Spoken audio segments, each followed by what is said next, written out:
I was like raised by a family of bowlers. My dad bowled in the PBA in the 80s. So I was like more or less raised in a bowling alley. It was something my whole entire family did every holiday season. Oh. And I thought it was kind of like way more normalized as a sport, and realized as I got older that I was a lot more of a niche sport for a lot of different like audiences. But I was always pretty good at it.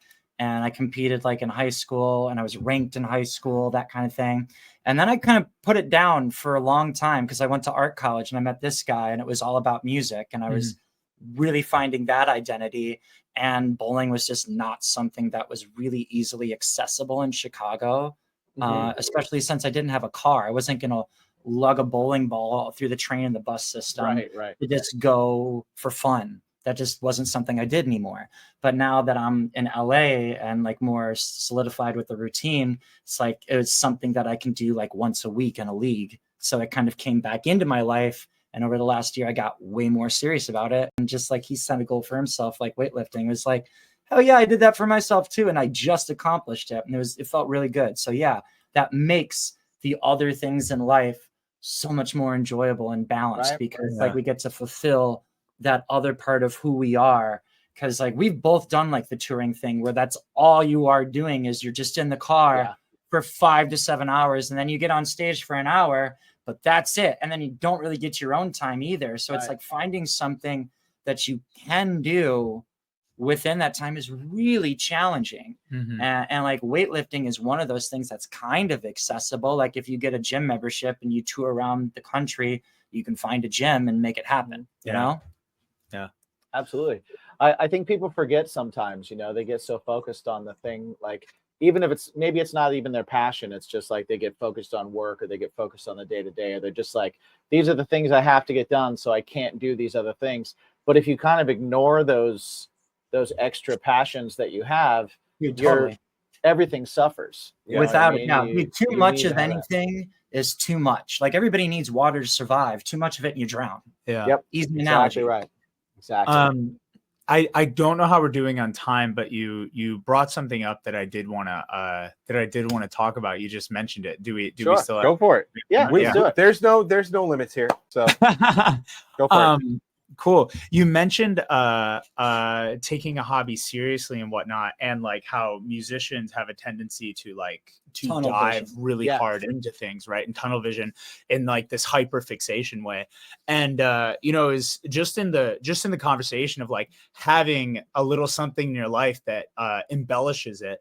That exact thing is actually something that I like have struggled a lot with since I was in college. And it was like so it's music, and then you get into music and it's your hobby, and then you turn it into a job.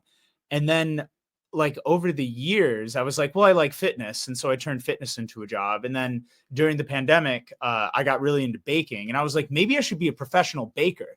And before that I was into wine, and I was like, maybe my life's path is actually to be a sommelier. Right. And so all these things, this was something I did a lot in my 20s, and I wanted to riff on it a little bit, because like I've seen it with some other people as well. And I think musicians have like a prime mindset to fall trapped to the idea that it's like, I like this thing, therefore I must get good at it because it's in my brain to get good at this thing, right? Like I did with music.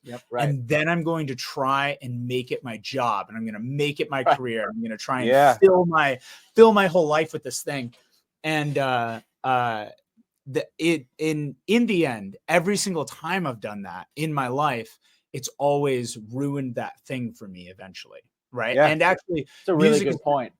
Yeah, and music is no different. I had to step away from music entirely for a couple of years. I was working at recording studios, and I stopped listening to music. I just didn't like doing it anymore. I didn't like mixing. I didn't like recording. I didn't like playing my guitar. I stopped playing my guitar. I have a degree in playing guitar, and I stopped playing my guitar. I was like, I hate this. And that was also the end of band. I'm also Oh, okay. All right. I'm also going to say nobody loves mixing. Like, chill with that.